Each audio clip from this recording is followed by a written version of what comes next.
మాజీ MP YCP జాతీయ అధికార ప్రతినిధి సిటీ నియోజకవర్గ ఇన్ఛార్జ్ మార్గాని భరత్ రామ్ ఆధ్వర్యంలో ఏపీ జెన్జెడ్ వార్ పేరుతో స్థానిక వై జంక్షన్ లో ఉన్న ఆనం రోటరీ హాల్లో అఖిలపక్ష సమావేశం నిర్వహించారు. కాంగ్రెస్, సిపిఐ న్యాయవాదులు, డాక్టర్లు, వర్తక వ్యాపార ప్రముఖులు హాజరయ్యారు.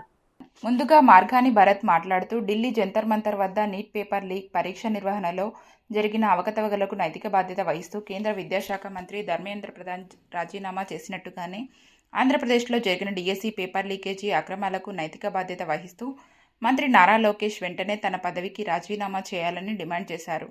ఇంకా సమావేశంలో YCP parliament incharge doctor Guduri Srinivas, మాజీ ఎమ్మెల్యే రౌతు సూర్యప్రకాశ్రావు, వైసీపీ రాష్ట్ర కార్యదర్శి గిరిజాల బాబు, డీసీసీ అధ్యక్షుడు బోడ వెంకట్, కాంగ్రెస్ రాజమండ్రి పార్లమెంట్ కోఆర్డినేటర్ టీకే విశ్వేశ్వర్రెడ్డి, ఛాంబర్ మాజీ అధ్యక్షుడు అశోక్ కుమార్ జైన్, ప్రముఖ న్యాయవాది మద్దూరి శశిభూషణ్, ప్రముఖ వైద్యుడు డాక్టర్ శశాంక, అఖిలపక్షం కన్వీనర్ దేశిరెడ్డి బలరామనాయుడు, ప్రముఖులు రమేష్, బర్రె కొండబాబు, పలువురు విద్యావేత్తలు తమ అభిప్రాయాలను వెల్లడించారు.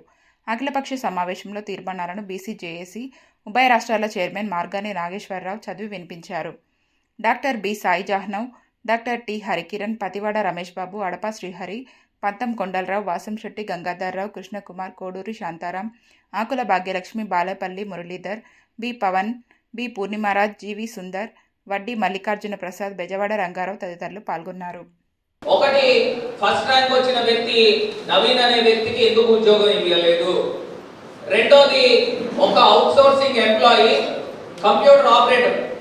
ఆ కంప్యూటర్ ఆపరేటర్ ఏం చేస్తాడండి, మొత్తం ఈ పేపర్స్ ఏదైతే తయారు చేశారో క్వశ్చన్ పేపర్స్, ఆ క్వశ్చన్ పేపర్స్ ఈ కంప్యూటర్ ఆపరేటర్ తెలుసు. అలిగేషన్ కూడా అదే. ఆ కంప్యూటర్ ఆపరేటర్ అప్లోడ్ చేశాడు question paper. Question paper upload చేస్తే ఏముంటుంది, క్వశ్చన్స్ అన్ని అతను తెలుసు కాబట్టి ఫస్ట్ ర్యాంక్ వచ్చింది అనేది అభియోగం నవీన్ పైన.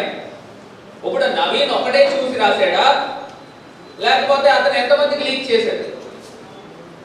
ఖచ్చితంగా నేను నాకు క్వశ్చన్ పేపర్ తెలుసండి.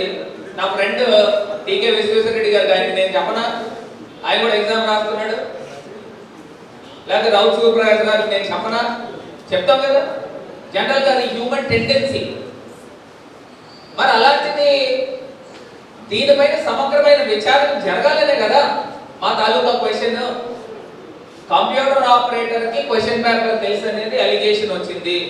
వచ్చిన తర్వాత దానిపైన సిబిఐ ఎంక్వైరీ చేయాలా అక్కర్లేదా?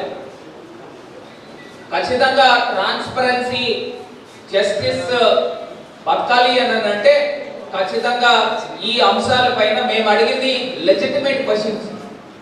ఈ లెజిటిమేట్ క్వశ్చన్స్ కి ఆన్సర్స్ చెప్పాల్సింది ఎవరండి? ఎన్డీఏ గవర్నమెంట్ ఆఫ్ ఆంధ్రప్రదేశ్, ఆ ఎడ్యుకేషన్ మినిస్టర్ నారా లోకేష్ గారు. కానీ దానికి సమాధానం చెప్పరు.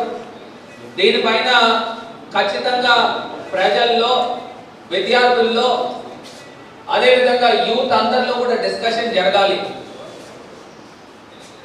జియో నెంబర్ 4 ఎందుకు ఇచ్చారు, జియో నెంబర్ 56 మళ్ళీ స్పోర్ట్స్ మెన్స్ నుంచి మాకు రకరకాల కంప్లైంట్స్ వచ్చినాయి కాబట్టి మళ్ళీ ఎంట్రన్స్ టెస్ట్ పెడుతున్నాము, రాయండి అని చెప్పారు. రాసిన వాళ్ళకి ఎంతమందికి ఇచ్చారు? ఒక 60 మందికో 70 మందికో ఇచ్చారు.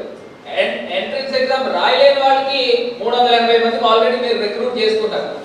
ఎందుకు చేసుకున్నారు అంటే మీ తాలూకా వ్యక్తులకి వాళ్ళని అబ్జార్బ్ చేసుకోవాలి కాబట్టి.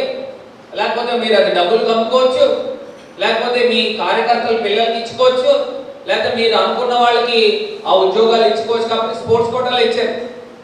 ఇంకా అందులో ఇంకా నేను డీప్గా లోపలికి వెళ్తే అప్పటికప్పుడు సర్టిఫికేట్లు తయారు చేశారు. ఇప్పుడు జనరల్గా చూస్తే గవర్నమెంట్లో ఉన్న ఎంపీలు కానీ లేకపోతే వీళ్ళే అసోసియేషన్స్కి చైర్మన్లుగా, ప్రెసిడెంట్లుగా ఉన్నారు. అప్పటికప్పుడు సంతకాలు పెట్టడం, సర్టిఫికేట్లు ఇవ్వడం, అప్పుడప్పుడు సంతకాలు పెట్టడం, సర్టిఫికేట్లు ఇవ్వడం.